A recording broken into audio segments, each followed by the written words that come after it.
ibilat dito, snow dito ngayon.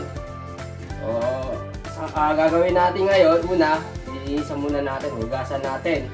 Okay? Alright. So, magandang umaga mga katropa. So, ngayong umaga, gagawa tayo ng chicharon.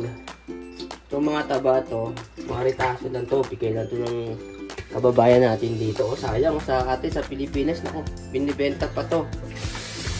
Yan, so ngayon, yun lang gagawin natin. Siyempre, hugasan natin.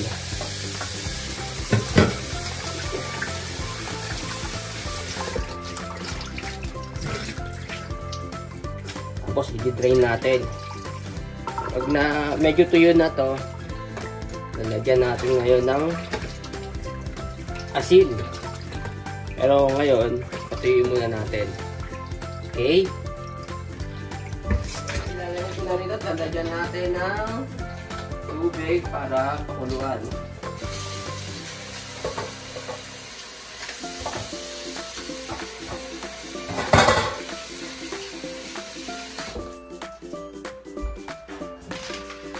Tapos, lalagyan natin ng iodize. Mas maganda, mas marami para kapit yung alat niya.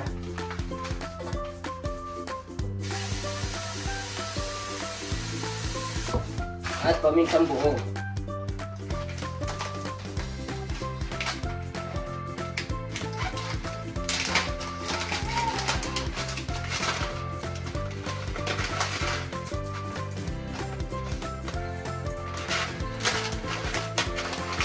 Marami, mas maganda.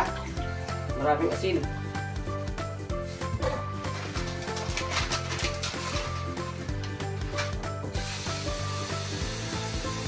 Pakukulan na natin to guys.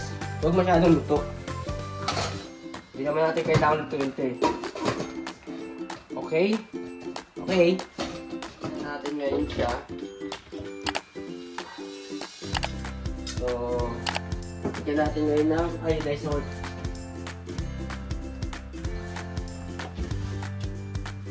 Mas kapit yung niya. Alat siya. Tapos, ikukuldan lang natin mga 3 to 4 hours din. Pagtapos nun, pwede na natin siya gawin na sa kawali para ma-prito na siya. Okay? Okay, ito na siya ngayon. So, mamaya, ipiprito na natin siya. Okay guys, thank you!